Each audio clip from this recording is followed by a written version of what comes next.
to Across the Atlantic. We provide actionable insight on geopolitics at the intersection of capital markets.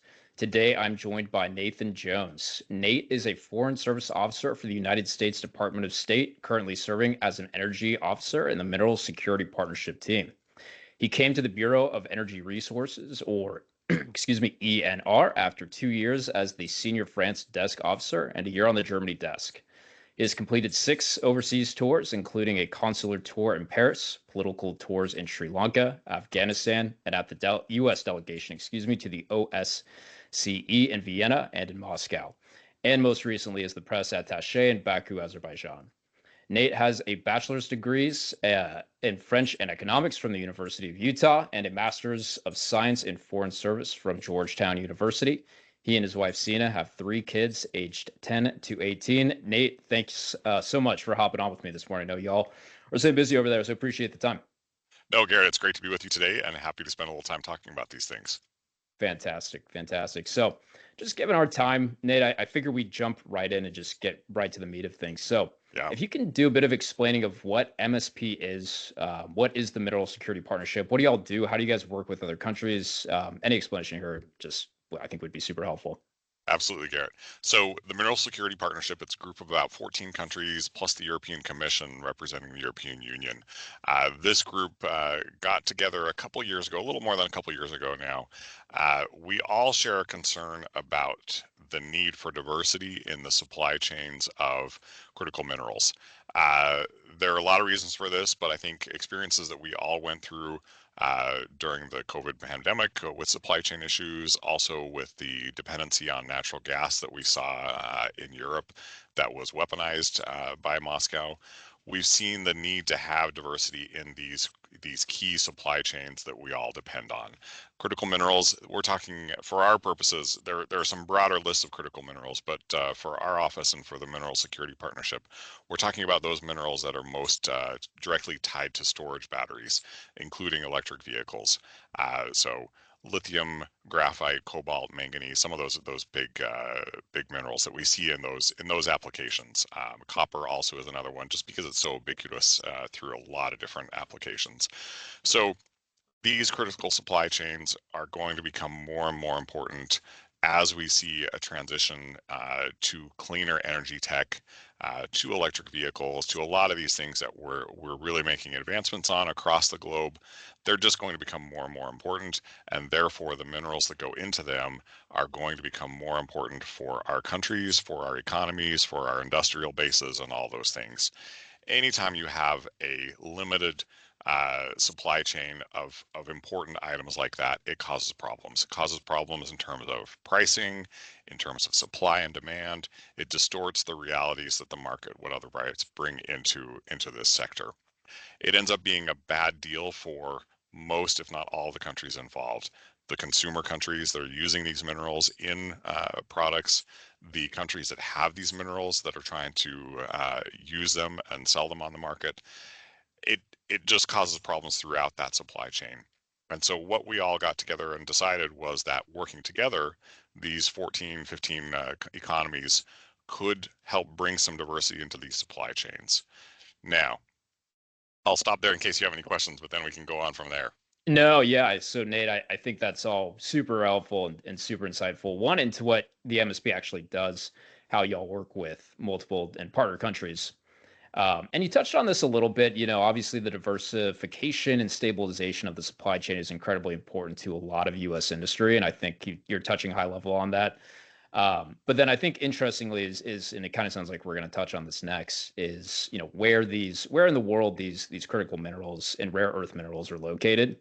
And I think it's pretty telling that, and I'm sure this is no surprise to you, but this is telling that I think a lot of these just happen to sit currently with some great power rivals, namely China, some in Russia, of course, too. But, the West collectively, I think, also has a lot of deposits of these rare earth minerals. So I think coalescing to build some sort of strategy around, like you just said, diversification and stabilization is important. So that was my only thought, but please continue on. Really appreciate it.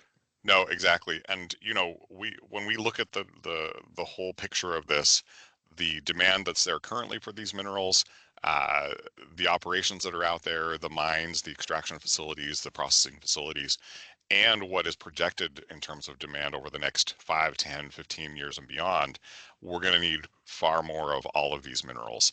Um, they're scattered all over. As you mentioned, Yeah. there are mineral deposits for many of these in a lot of different countries, including the United States, Yep. and we certainly hope to make the most of our own domestic deposits as well.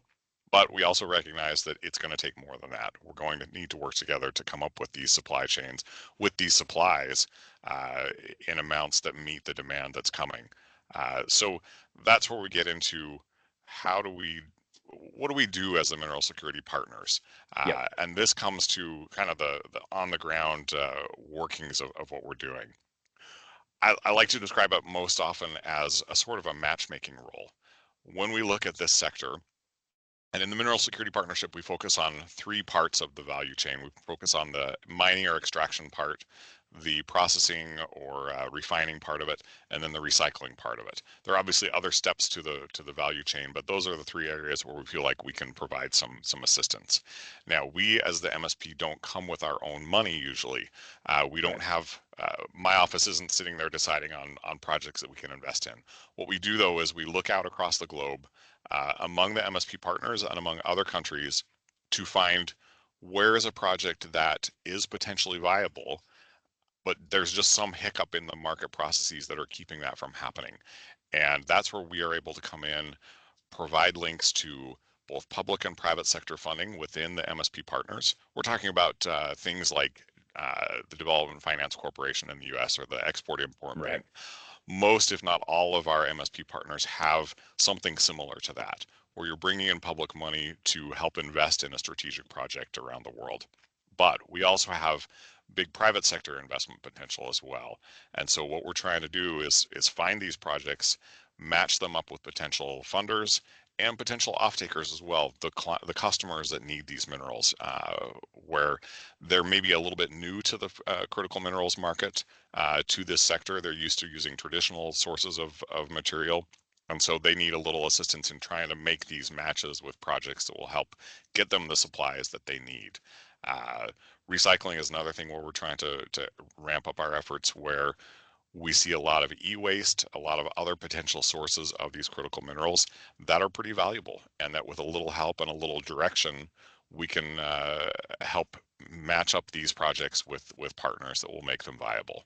And really, in a sense, we're trying to get a better deal for everyone that's involved. Anytime you have just one offer, it's going to hurt you. But if you have more offers and more options on the table, then you can go with one that gives you a better price, gives you a better environmental situation for that project, better labor conditions, those sorts of things. It just brings that element of competition into the picture that helps everyone. Right. And so I think all that detail, Nate, is incredibly helpful, and I thank you for that. So I also want to touch on, I think, an interesting point. So prior to the MSP, and as far as you're aware, I mean, were we doing anything on this? I think that, post perhaps Russia's invasion of Ukraine, a lot of hard commodities like oil and gas. Obviously, we're talking about critical earth minerals here. These became much more front and center to everybody's mind, not just in the United States, but kind of across the globe. And to me, it seems like that was a big catalyst and a lot of driver for a lot of the, excuse me, the attention that's being paid to this area now and the space now. Right. Um, so, I mean, from your perspective, how do you see the evolution of how the United States, from our perspective, has been, thinking about this, and the evolution and the genesis of our involvement in, supplying and diversifying our own supply chains of critical minerals? Yeah, so you're right about that. 10, 15 years ago, I think most of our focus was more on the rare earth elements. They Yeah. had some pretty specific applications that were of interest to us strategically and otherwise. So that's where a lot of our attention was. Since then, as we've seen, several factors involved. We had the pandemic and the supply chain issues on a variety of different products that kind of drew our attention to those vulnerabilities in our Right. economy. Also, the ramp up of interest in electric vehicles, frankly, Right. whether it be through things such as the Inflation Reduction Act, and also just better technology, better offerings among car makers, automakers, and greater interest in consumers for these sorts of vehicles. And so you saw more attention being paid to the current increase in demand, but also the projected increase in demand, which is pretty high. And so the more and more attention that got, the more people realized, hey, this is something that we need to work on. There are some potential issues here that we need to try to resolve, and we need to start working together with our partners on these things. 100%. I'd also probably toss out there that in addition to electric vehicles, I think the big onset of semiconductors as well. I mean, a lot of these materials that we're, physically pulling out of the ground via critical and rare earth minerals, these things are the key components to making semiconductors, which of course, as we all know, go into almost every single advanced technology as well as most industries in the US. So these things are incredibly important. Thus, Yeah. critical minerals are very important.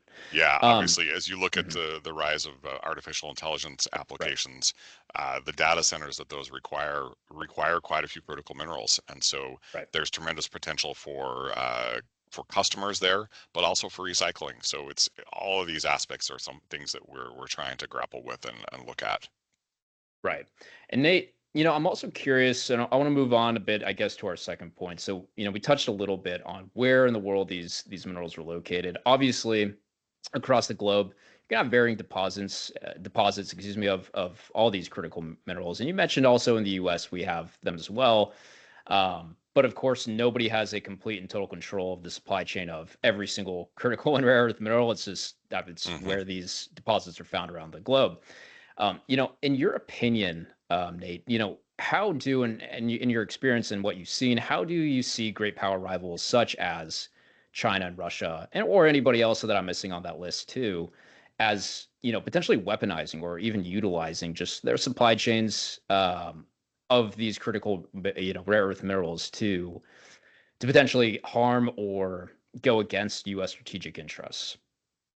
Yeah, I mean, we mentioned early on the weaponization of natural gas that occurred by Russia towards Europe Yep. recently. That is something that kind of informed our thinking about where are the vulnerabilities. There are countries out there that have a jump on us in terms of control over resources, and that control can take the place of in terms of mining it in their own countries, if in terms of owning deposits overseas in third countries, and in controlling refining and processing of those minerals. It's those multiple stages of the process that you can exert your control over that. And there's a weakness there for us, and there are problems that are caused across the globe when that happens. And so that's why you see us coming together with these partners to try to reduce those vulnerabilities, whatever their motivations might be behind them. Um, that's in some senses that's less important, because what's important to us is our vulnerability, Right. and that's what we're trying to tackle. And so if we can get at some of that and give us more options, it frees up the market to work more efficiently. It allows producers to predict what prices they're going to get for a particular investment. If you have price manipulation, if you have uh, excess dumping of product onto the market, it can hinder investment by some of our partners, some of our own companies, and that just it increases the vulnerability. And so, really, we're trying to get at that and reduce that, and make sure that our own companies, our own investors, have the chance to compete. And that benefits us, obviously, because it increases our security of supply. It increases our predictability of supply. We don't have to worry about export controls that a country might be putting on a particular critical mineral. We can have a more longer term outlook on what the future of a particular metal is going to be in terms of price and supply and investment needs and those sorts of things. So Yeah, fantastic. And Nate, when I sit down with folks, a lot of the times I like to ask them the same question that I'm going to ask you is, a lot of the times when you read a headline or an article or you listen to the news and whatever station, a lot of the times they talk about any particular topic and they're going to say, well, it's an interesting development, but we're going to have to wait and see how it plays out. I think that's a bad answer. I like looking into the crystal ball a little bit to try to determine what's going to happen and give folks some actual and actionable insight. So, Nate, if you had to look into your crystal ball, I mean, how do you see this evolving for the US in the next, I don't know, call it like 5 years or so, 3 to 5 years? Do you see us, further integrating and coalescing with our partners successfully? Do you think this is going to be a longer challenge over 5 years, very drawn out, like 10 to 20? Give us some sort of inclination of what the future looks like in your eyes. Yeah, that's a really good question. I think um, there's a lot of agreement among us as countries and within our own domestic policy discussions about the importance of these critical minerals. We hear from people on both sides of the aisle that this is in U.S. politics, that these are important issues.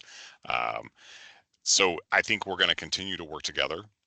We have a challenge ahead of us, a challenge that exists now in terms of the domination of these markets by one player. We've got some work to do on that, but I think we'll continue to make progress on this as we show the world, as we show these potential partners that we have a better option. We have investment that's more stable. The MSP, one of the things that we champion is that we uphold a certain number of environmental, social, and governance and labor practices. We want these projects to keep those things in mind as they develop, as they sign contracts, as they make plans for a particular project. We want all the stakeholders involved in those projects to be involved in that process so that you're not left with a disaster after the mineral is taken out or after it's refined. Because again, we're looking for a better deal for everyone that's involved.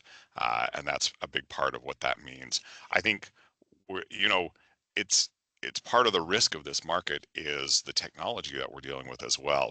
You look at the battery Right. chemistry that is used most widely now, there's no guarantee that that's what will be used 5 or 10 years down the road. And so Yeah. that also makes it a little tricky for investors and for producers. So I think you'll see as we look at these minerals today and what we're focusing on now, we also want to look to what's the future going to bring down the road? What minerals do we need to focus on there? Is there an opportunity for us to get ahead in terms of new ways of looking at these technologies? And so I think those different areas are places where we're going to continue to look as the United States, but we're also going to work Right. with our partners who have similar concerns and who can share ideas and share efforts and assets into solving these dilemmas. Fantastic, Nate. And I want to thank you for that. And again, I'm looking at the clock, very short on time. So really quick before we hop, where can folks find more information about the MSP? What are y'all working on currently? And any new developments you guys, want to share? Yeah, absolutely. So the easiest way that I end up doing it when I forget and I need to look something up, if you just Google Mineral Security Partnership and State Department, you'll find the website that we house that talks about the Mineral Security Partnership. Obviously, there are 14 other countries in the EU involved in this. While we were the chair of the MSP for the first 2 years, that has been handed over to the Republic of Korea. So our colleagues in Seoul also are involved in this, of course, now. But the easiest way, if you just Google Mineral Security Partnership, State Department, that'll take you to our main page that has a lot of updates on this, documents that we've released, press releases that we've released, and some of the things that we're up to. There's a list of the projects that we've spoken about publicly. There are about 12 or 13 of those projects that we've talked about that have reached milestones that we can talk about in the public. We have a total of 32 projects that we are looking at and working with. Some of those are pretty early stage, and so they're not to the point yet where they're advertising what their project is, but covers the globe, covers the breadth of these minerals, and also the different parts of the processing and mining chain. Fantastic. Well, Nate, thank you so much. Really want to thank you for your time. I know y'all are staying very busy over at the MSP. So thank you for hopping on with me this morning. No, our pleasure, and happy to talk to you, and look forward to hearing from you again. Sam.